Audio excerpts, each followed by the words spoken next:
Bonjour à tous, salut les amis, j'espère que vous allez bien. Bienvenue à vous sur votre chaîne de news gaming pour des news fraîches et de qualité. Ça me fait véritablement plaisir de vous retrouver ici sur la chaîne. On ne perd pas plus de temps que ça, on commence tout de suite l'épisode 81 des news gaming. Allez les amis, c'est parti.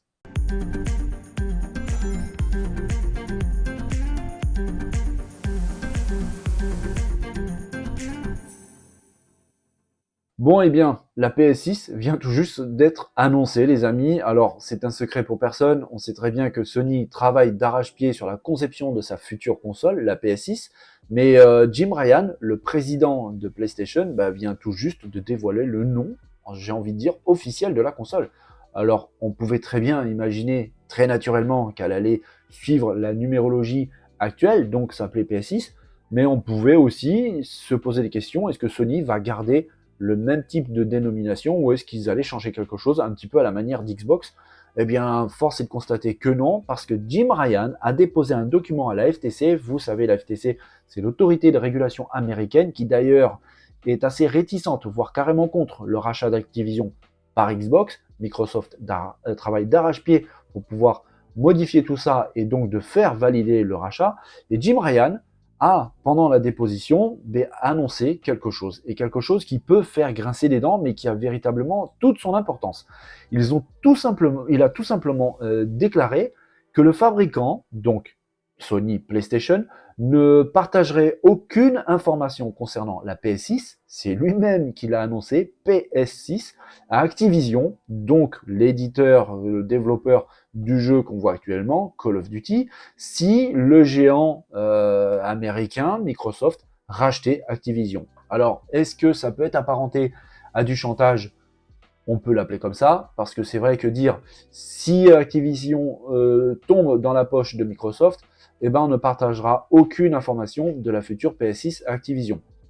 D'un autre côté, on peut comprendre aussi sa position, parce que ça permettrait aussi à Microsoft d'avoir des informations, j'ai envie de dire, entre guillemets, un peu secrètes sur cette future console, parce qu'il est vrai, et on va pas se mentir, on peut très bien l'imaginer, les nouvelles consoles sont toujours plus ou moins montrées, en tout cas les nouvelles capacités, les petits plus qui peuvent faire aussi leur différence face à la concurrence, aux éditeurs très importants, notamment Activision. On peut aussi imaginer par exemple Electronic Arts, Ubisoft, bref, les éditeurs et développeurs vraiment influents, importants, qui ont vraiment des jeux très importants à sortir sur ces machines, sont aux premières loges véritablement quand le constructeur commence à teaser et à finir la préparation de sa console.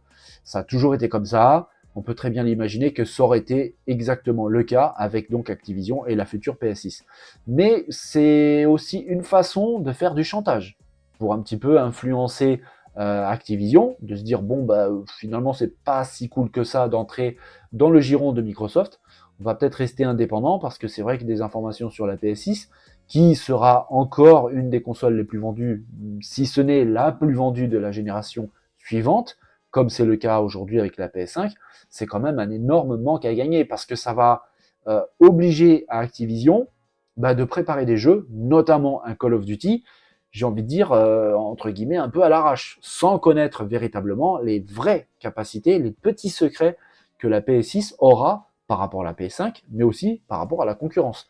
Et du coup, ça, c'est assez problématique pour sortir un jeu. Vous le savez, ça demande énormément de travail. Et en amont, donc, et le faire presque sur le moment avec la console qui vient juste de sortir, ils n'ont pas le temps véritablement de se préparer, d'appréhender la console, de bien maîtriser l'équipe de développement. Bref, ça peut devenir très vite compliqué et ça peut mettre Activision dans une position, j'ai envie de dire, inconfortable, véritablement. Et ça peut être un vrai gros problème parce que Call of Duty, ce sont les jeux qui se vendent le plus à chaque édition. C'est aussi le genre de jeu qui fait vendre des consoles. Donc là, Sony, par le biais de Jim Ryan, met véritablement la pression à Activision, mais aussi aux autorités de régulation, la FTC, la CMA anglaise, pour leur dire attention, parce que Jim Ryan avait d'ailleurs déclaré sur une précédente prise de parole que Microsoft pourrait très bien faire sortir des versions Call of Duty sur PS5, mais des versions buggées. justement pour dénigrer la PlayStation et puis pour pousser les fans et les joueurs de migrer vers Xbox pour pouvoir avoir un Call of Duty exempt de bugs avec la meilleure version disponible et possible pour pouvoir s'amuser à leur jeu préféré. Et le fait de impacter Activision dans le développement du jeu va peut-être sournoisement amener à ce genre de situation, à avoir donc un jeu pas bien fini, avec des bugs, tout simplement parce qu'Activision n'a pas eu le temps de se préparer au développement d'un jeu aussi majeur, important et attendu par une énorme communauté de fans. Alors, est-ce que c'est un petit peu la démarche recherchée par Jim Ryan? C'est peut-être un peu alambiqué, c'est peut-être un petit peu trop foufou comme idée, mais connaissant le personnage, connaissant un petit peu ses prises de parole, quand on sait comment il fonctionne, c'est pas si fou que ça. Déjà, rien que le fait de déclarer ça, parce que là c'est officiel, hein, rien que le fait de déclarer qu'il ne partagerait absolument rien à Activision si jamais Activision rentre chez Microsoft, déjà ça c'est assez spécial parce que ça peut être vraiment important pour PlayStation, mais ça peut poser aussi des gros problèmes à Activision. Et je le dis bien souvent, dans un studio de développement, il y a des humains en fait qui travaillent, des familles, bref, tout ce qu'on peut imaginer. Donc ça peut mettre vraiment un éditeur majeur, un développeur majeur en porte-à-faux et dans une situation pas super sympa. Donc on verra vraiment ce qu'il en est. J'attends un petit peu aussi une réaction d'Activision, pourquoi pas de Microsoft. Mais c'est vrai que en plus, avec cette prise de parole, il vient tout juste d'annoncer le nom officiel de la console. Donc aujourd'hui, les amis, on sait que la prochaine console de Sony, ça va s'appeler PlayStation 6, parce que ça a été annoncé par son propre président, Jim Ryan. J'imagine, les amis, que vous avez encore un bon souvenir de Star Wars Outlaws qui a été présenté très en détail pendant cet Ubisoft Forward, qui d'ailleurs avait été vraiment une conférence très très réussie. On commence à en savoir un petit peu plus sur le gameplay et surtout les mécaniques du gameplay de ce Star Wars qui est très attendu. Moi, j'ai vraiment aimé ce que j'ai vu. Alors attention, le jeu n'est pas prêt de sortir, hein. Ubisoft a déclaré que ce sera pour 2024, sans plus de précision. Donc beaucoup de choses peuvent évoluer, beaucoup de choses peuvent bouger, je l'espère, dans le bon sens, hein. Vraiment, s'il vous plaît, Ubisoft, ne gâchez pas ce Star Wars qui véritablement s'annonce complètement dingue. En tout cas, ce qu'on a vu ensemble, les amis, ça a hypé pas mal de monde. Et à ce titre, ce jeu semble vraiment très très bon au niveau de ses idées. Par exemple, des journalistes du site Game Informer ont eu la chance de mettre la main sur une petite preview et ont trouvé des choses assez intéressantes au niveau du scénario. Ils expliquent, le directeur créatif du jeu explique: nous voulions que les joueurs puissent s'immerger dans la peau d'un scélérat et avoir une voix, la possibilité de prendre les décisions et de jouer un rôle. Les choix de dialogue offrent cette liberté de forger son propre destin dans différentes situations. Et à ce titre, donc, les journalistes de Game Informer ont déclaré que les choix qu'on va prendre dans les dialogues avec les différents personnages, avec les différentes factions, vont impacter énormément la suite de l'aventure pour l'héroïne, qui d'ailleurs je trouve très réussie, je la trouve plutôt jolie, au contraire de celle qui a été présentée dans Fable 4 pour le Xbox Showcase. Ça, c'était juste un petit avis personnel, mais c'est vrai que je trouve cette héroïne esthétiquement très réussie, et c'est de bon augure pour la suite. Donc les journalistes, donc je reviens un petit peu au sujet, ont déclaré que oui, les choix qu'on va avoir dans le jeu, notamment par exemple ici, hein, sur cette scène de dialogue, vont impacter énormément la suite de l'aventure.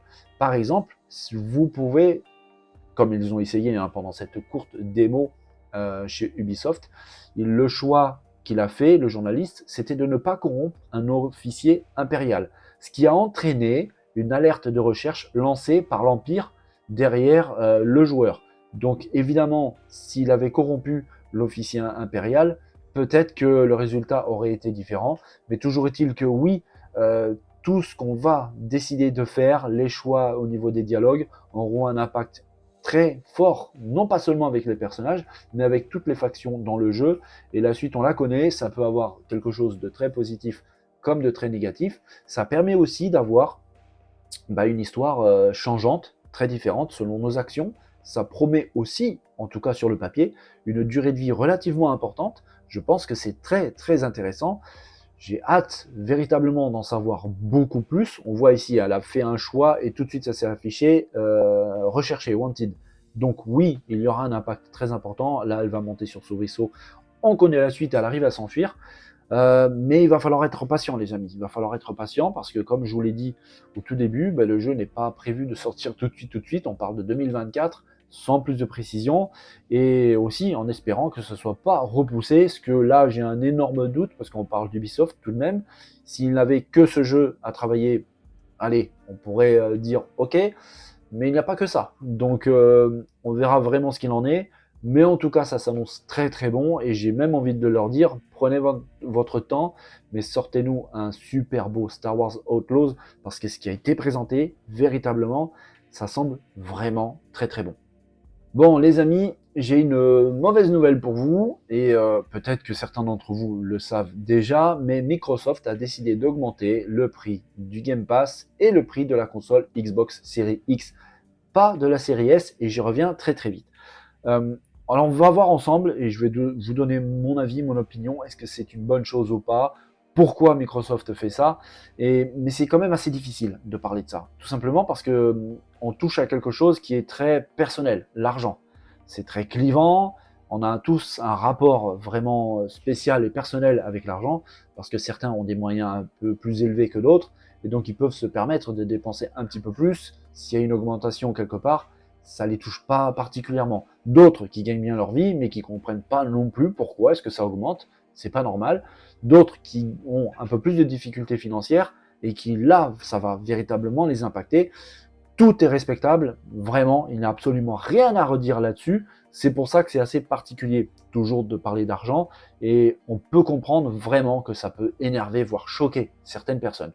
Mais Microsoft a quand même pris cette décision, et mon avis, c'est que c'était évident, tôt ou tard, ils allaient le faire, véritablement. Il faut savoir que, par exemple, pour la console Series X, Microsoft ne gagne rien sur la vente de consoles. En fait, ils vendent les consoles véritablement à perte. À perte, la console Xbox Series X, c'est un vrai gros problème parce que la console coûte quand même relativement cher à produire. Il y a aussi après tout ce qui est l'envoi, les transports et tout. Bref, ce n'est que de l'argent perdu. Et c'est pour ça que Phil Spencer, le patron de Xbox, a toujours dit que pour Microsoft, le plus important, c'est pas la vente de consoles, mais plutôt l'adhésion au Game Pass. C'est pour ça d'ailleurs que Microsoft travaille d'arrache-pied pour imposer le Game Pass absolument partout, sur évidemment console, PC, mais aussi sur les téléconnectés, avec le cloud sur tablette, smartphone, bref, le Game Pass prend position absolument partout, et c'est véritablement l'objectif premier de Microsoft. Le prix de la console augmente parce que tout simplement, il faut commencer aussi à essayer de gagner quand même un peu d'argent, en tout cas limiter la casse, parce que la machine quand même coûte un petit peu à produire. Et si vraiment on continue, en tout cas si le constructeur continue dans ce sens, à un moment donné, ça va devenir très compliqué. Même si on parle de Microsoft, qui a une puissance financière colossale, absolument démentielle. Ça n'a rien à voir avec Sony, avec tout le respect que j'ai pour Sony PlayStation, mais le niveau d'argent, la puissance financière, ça n'a aucun rapport, véritablement. Mais même comme ça, ils sont obligés d'augmenter le prix de la console. Parce que comme je vous l'ai dit, la console se vend à perte. Et ça, depuis le lancement, on est dans les 3 ans de vie de la machine. Et donc il fallait réagir. La console série S n'augmentera pas son prix, ça ne bouge pas. Mais il y a une petite pirouette. Parce que pendant le Xbox Showcase, il y a eu la Xbox série S carbone, toute noire, qui arrive. Alors, elle est annoncée plus chère, autour des 350 €, et elle a une capacité de stockage beaucoup plus importante. Elle passe de 512 à 1 Tera. C'est d'ailleurs le seul avantage de la console, outre le fait qu'elle soit totalement noire. Maintenant, est-ce que Microsoft serait tenté, dans un avenir plus ou moins proche, de commencer un petit peu à abandonner la série S actuelle, donc la petite, celle avec 512 Go de stockage, écouler les stocks et en gros se débarrasser un petit peu de cette machine pour ne proposer à la vente que la nouvelle version, la Carbon Black, donc au final, on va dire artificiellement, augmenter le prix de la console, parce que je rappelle, elle passe à 350 €. Ça pourrait être une petite pirouette assez intéressante pour Microsoft. On verra à l'avenir, les amis, mais franchement, j'ai bien peur qu'on aura droit à ce genre de choses, parce que proposer une machine avec 1 Tera de stockage alors que l'autre est déjà bien en place, les joueurs, forcément, hein, avec le cloud, avec tous les DLC, avec les jeux qui sont dématérialisés et de plus en plus, bah, ils vont se diriger vers la console qui a la capacité de stockage la plus importante. Donc à mon avis, on en reparlera un petit peu plus tard, mais il y a des chances que ce scénario où Microsoft abandonne petit à petit l'AS actuelle se vérifiera. On verra. Qu'en est-il des prix? Alors, c'est pas énorme. Franchement, c'est pas énorme. Je sais et je le répète, parler d'argent, c'est assez particulier. Mais dans l'absolu, l'augmentation, c'est pas énorme. Je vais vous le surligner ici en bleu. Le tableau a été fait par le site Oxygène, Xbox Oxygène, merci à eux. On voit bien ici la ligne où il y a la France. En 12,99 €, c'est le prix actuel du Xbox Game Pass Ultimate actuel.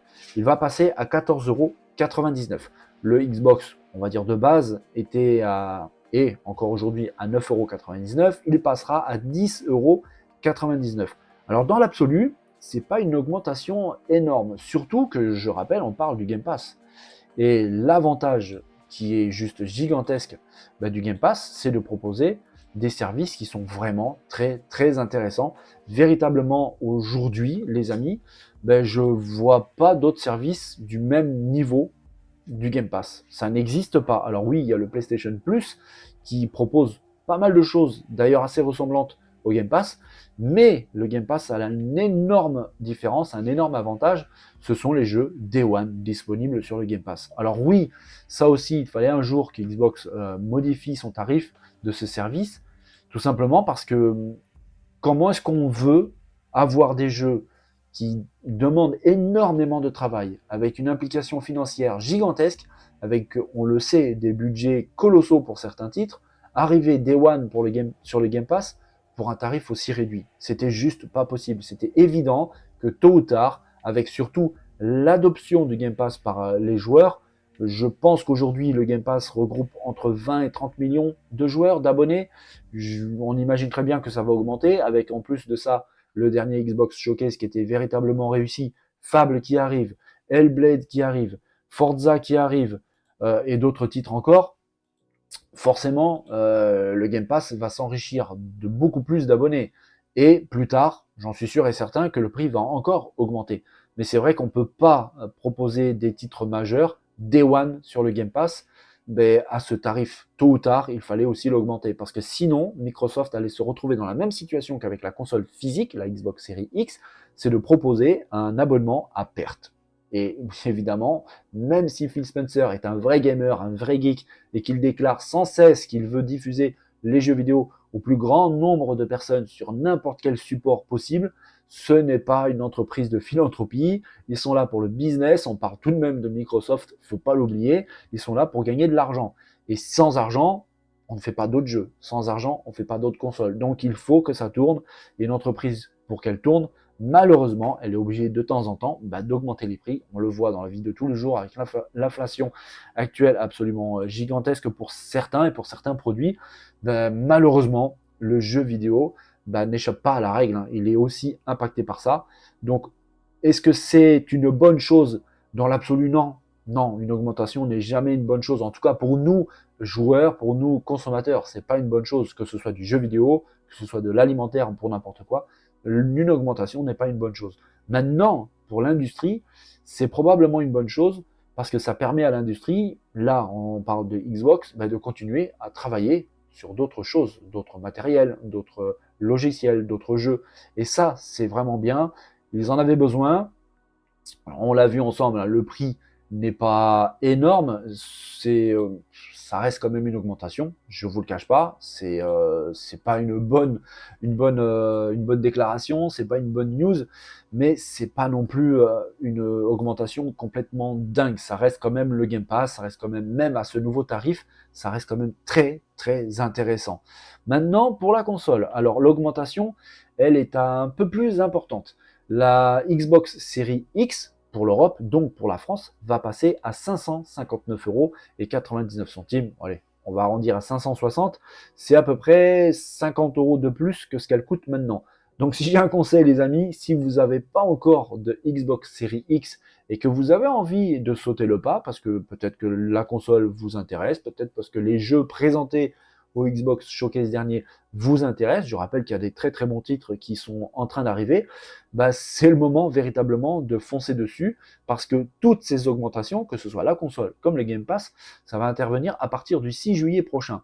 C'est pas demain, mais ça arrive très très vite.